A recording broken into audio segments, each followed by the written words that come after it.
Hi there, it's Stephen Paul here. I just want to share with you today a conversation that I had with somebody yesterday at work. Um, Now, before I do that, I just want to give you kind of a little insight into why I'm sharing the conversation. Now, I'm sure anybody that's got an internet business or is into kind of self-development has probably heard or read the book by T. Harvey Eker, Secrets of the Millionaire Mind. Now, if you haven't read it, I kind of recommend it. And what I do, I'll leave a link in the post box beneath it for a free PDF copy. And like I say, I kind of highly recommend reading it. Now, I'll give you a quick overview of what the book's about. Um, in the book, he kind of describes how most kind of poor or kind of middle class people have memory files with regards to money and success, and most of these kind of memories have obviously come from your upbringing, your childhood, friends and family, those kind of people, the media and the like. And what he's trying to do in the book is basically trying to change those files that you've got. He calls them memory files sort of thing, and he's trying to get you to change those files to successful files. So basically telling you that you can be successful. You've just got to put your mind to it. You've got to change your outlook and think positively. So anyway, that done, back to the conversation. Um, the lad in question, I knew that he had just completed an art and technology course. So I kind of was asking him how he got on and what his plans were for the future. He sort of said, well, I'm going to take a year off and then go back in a year, do another 2 years at college, and then hopefully go on to university and do a degree. So I sort of said, well, what are you aiming to do? Do you want to become a graphic designer at the end of it?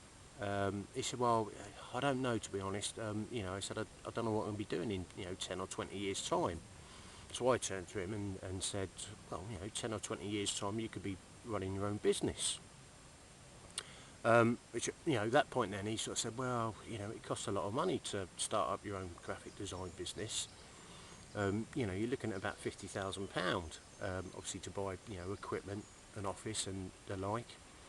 So I said, well, you could borrow the money from the bank or seek, a private investor to see if you can get the money from them.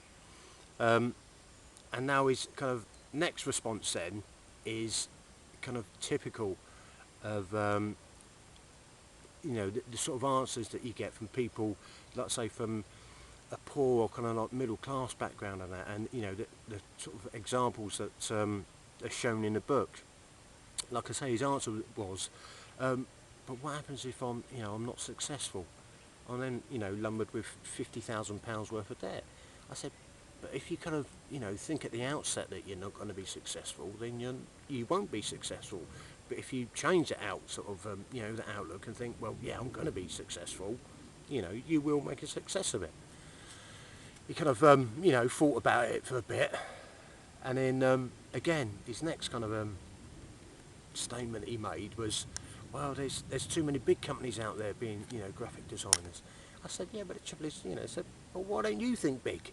I said, I'm sure when those companies started out, they were only small, they weren't big to start with. And I said, also if you only start off small, you can give a more personal approach to your customers and spend more time with them. So then we sort of kind of left the conversation there, and that's kind of how it was ended. So really, it's what I wanted to kind of say to people is don't think small, think big, and don't think that you can't be successful. If you kind of set yourself up thinking that in the first place, that things are not going to be successful, and then that's how they're going to turn out. But if you kind of change your mindset and think, well, yeah, I'm going to be successful, I can be successful, there's no reason why I shouldn't be, other people have done it, I can do it, then you're more likely to succeed. Well, anyway, I hope this has been helpful. I'd love to hear any comments. And like I said, I'll leave a copy of a well, a link to a copy to a free PDF file. I just say sorry for the geese that are chirping in the background as well. Anyway, thanks very much for listening, and I'll speak to you soon. Bye for now.